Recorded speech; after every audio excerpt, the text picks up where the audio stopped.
Sesaat lagi Anda akan mendengarkan program Renungan Sahabat Seperjalanan bersama Pendeta Wendy Pratama. Selamat mendengarkan.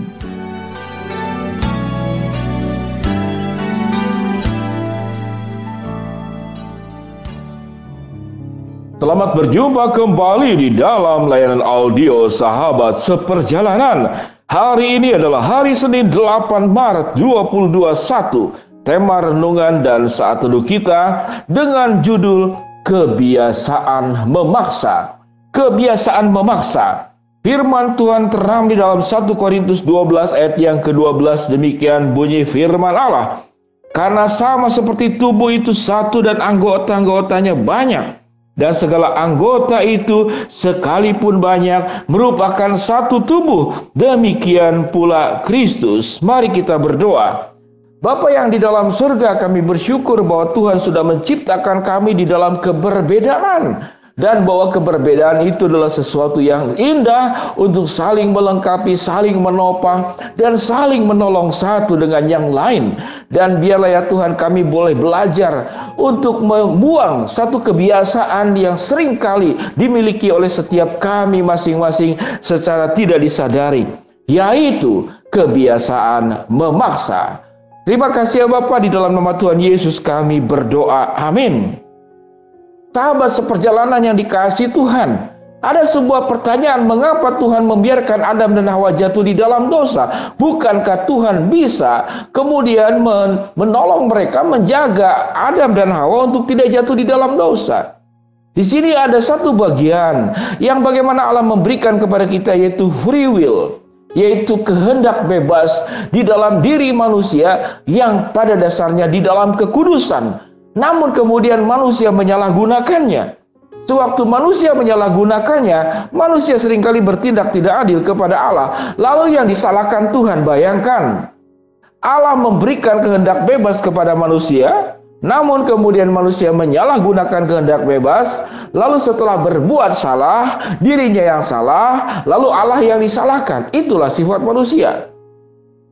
Adam dan Hawa memaksa bahwa Allah itu harus setuju dengan dirinya, bahwa Allah itu harus menjadi, dia pribadi Adam dan Hawa harus menjadi sama seperti Allah. Kebiasaan memaksa adalah satu bentuk keberdosaan di dalam diri manusia yang seringkali tidak disadari. Karena kebiasaan memaksa itu adalah menjadikan dirinya sebagai standar kebenaran. Apa yang saya pikir itu benar, apa yang saya rasa itu benar, apa yang saya inginkan itu harus dilakukan. Dan setiap orang dipaksa untuk menjadi sama dengan dirinya. Sedangkan firman Tuhan yang sudah kita baca tadi, 1 Korintus 12 ayat ke-12, apa yang dikatakan di sini? Karena sama seperti tubuh itu satu dan anggota-anggotanya banyak, dan segala anggota itu sekalipun banyak merupakan satu tubuh. Bahwa Alkitab memberikan sebuah pengajaran di dalam satu tubuh kita sendiri, yang pribadi kita sendiri, diri kita sendiri yang cuma satu, memiliki ragam anggota tubuh. Dari mulai atas kepala ada rambut, ada alis, ada jenggot, ada kumis. Kita ada kepala, ada telinga, ada hidung, ada mata, ada kaki, ada tangan, ada organ-organ yang di dalamnya. Kita memiliki pembuluh darah, ada kulit, ada daging, ada otot, dan ada unsur air dalam tubuh kita. Kalau dijadikan sama, semuanya kita adalah air, maka kita jadi kolam. Kalau kita semua itu, anggota tubuh kita sama, semuanya tulang, maka kita menjadi apa? Ya kita menjadi tulang belulang, tengkorak. Kalau semuanya kita itu adalah daging, kita tidak akan bisa berdiri tegak karena kita membutuhkan tulang yang menopang tubuh kita. Kalau semuanya tangan, bagaimana saudara? Kalau semuanya tangan, kaki dan tangan Anda dua-duanya jadi tangan, atau dua-duanya jadi kaki, menyeramkan sekali. Sahabat seperjalanan, Allah sudah menciptakan keberbedaan itu untuk tidak dipaksakan satu dengan yang lain, untuk menjadi sama seperti kita. Kalau kita tangan, berfungsilah sebagai tangan, tidak usah paksa anggota lain untuk menjadi tangan. Kalau kita kaki, berfungsilah sebagai kaki, lakukan bagianmu. Tidak perlu pihak-pihak lain untuk dijadikan seperti kakimu. Bahwa engkau pekerja keras selalu merendahkan yang lain. Kamu ini orang yang berjalan di jalan, menopang seluruh tubuh, tidak perlu merendahkan. Kalau engkau hanya punya kaki, lalu engkau jalan-jalan sendiri hanya dengan 2 kaki, menakutkan sekali. Maka dirimu akan menjadi makhluk yang aneh, alien di dalam dunia ini. Kalau semuanya mata, bagaimana kita makan? Kita membutuhkan mulut, kita membutuhkan rongga mulut, kita membutuhkan lidah. Kita membutuhkan gigi untuk mengunyah makanan. Sahabat seperjalanan yang dikasihi Tuhan, mari kita telisik dan kita pelajari dalam kehidupan kita. Betapa tidak menyenangkan kita hidup bergaul dengan orang yang suka memaksa. Yang suka kemudian karena sifatnya memaksa, akhirnya merendahkan orang lain. Kalau kemudian berbeda, marah kalau tidak menjadi sama, berbeda, dominan, menjadi orang yang intoleran, menjadi orang yang berpikiran sempit.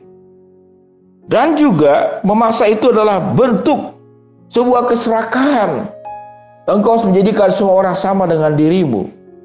Sahabat seperjalanan yang dikasihi Tuhan, problem kehidupan di dalam dunia ini, betul masalah penyakit, betul masalah ekonomi, betul masalah hal-hal lain. Namun ada masalah yang sangat besar, yaitu masalah relasi. Banyak orang saudara karena relasi yang baik, dia dalam keadaan ekonomi kurang baik tetap bahagia saja.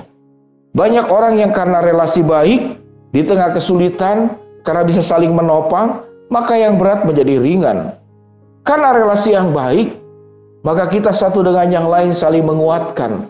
Yang kuat menolong yang lemah, yang sehat menolong yang sakit, yang berkelebihan membantu yang kurang. Sahabat seperjalanan yang dikasihi Tuhan, kebalikan daripada suka memaksa, yaitu suka saling melengkapi, suka saling menghargai. Kebiasaan memaksa itu yang menjadikan banyak rumah tangga bermasalah. Kebiasaan memaksa yang menjadikan banyak timbulnya pertengkaran-pertengkaran, kesalahpahaman, membuat orang kemudian putus asa, depresi, merasa tidak dibutuhkan, merasa tidak diperlukan, merasa dijajah, merasa diinjak-injak, merasa tidak dimengerti. Mari sahabat seperjalanan, kalau kita punya kebiasaan-kebiasaan memaksa sementara Tuhan itu menciptakan dalam keberbedaan, mari kita lihat pelangi, tidak hanya satu warna, berwarna-warni, bergabung bersama, membentuk lengkungan, menjadi lukisan yang begitu indah tatkala saudara melihat pelangi sehabis hujan. Kalau Allah menciptakan setiap kita punya DNA berbeda, punya sidik jari berbeda, latar belakang berbeda, warna suara berbeda, bentuk rambut yang berbeda, bentuk mata yang berbeda. Kalau Allah saja menghargai perbedaan dan kemudian menciptakan keberbedaan sebagai sesuatu yang indah, jangan kita bersikap melebih-lebih Allah seakan-akan engkau lebih pandai dari Allah, lebih hebat dari Tuhan, lalu memaksa semua orang menjadi sama, makanannya harus sama, pakaiannya harus sama, cara bicaranya harus sama, berkendaraan harus sama, hobinya harus sama, segala sesuatu harus sama. Maka engkau menjadi penjajah di zaman ini, menjajah orang-orang terdekatmu untuk melakukan segala sesuatu sesuai dengan keinginanmu, sesuai dengan harapanmu, sesuai dengan perasaanmu, sesuai dengan tujuan hidupmu.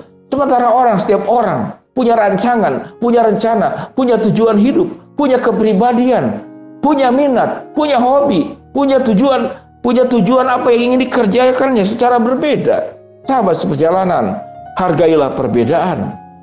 Karena perbedaan itu bukan masalah salah dan benar, tapi masalah selera dan kebiasaan. Karena Allah pun juga menciptakan keberbedaan, dan Allah menghargai keberbedaan. Biarlah di dalam keberbedaanmu, engkau memuliakan Allah dengan bagiannya masing-masing.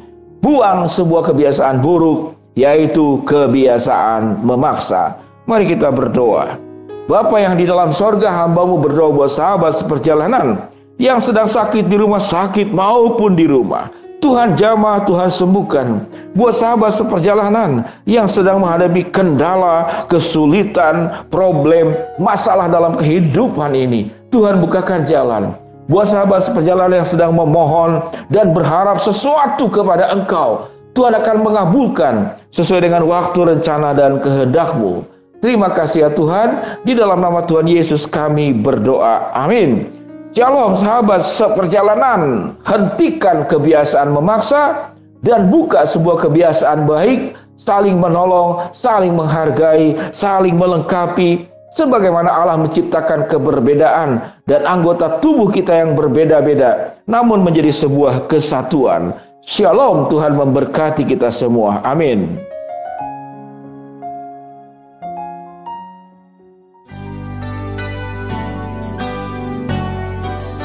Anda baru saja mendengarkan program Renungan Sahabat Seperjalanan bersama Pendeta Wendy Pratama. Terima kasih atas perhatian Anda. Tuhan Yesus memberkati.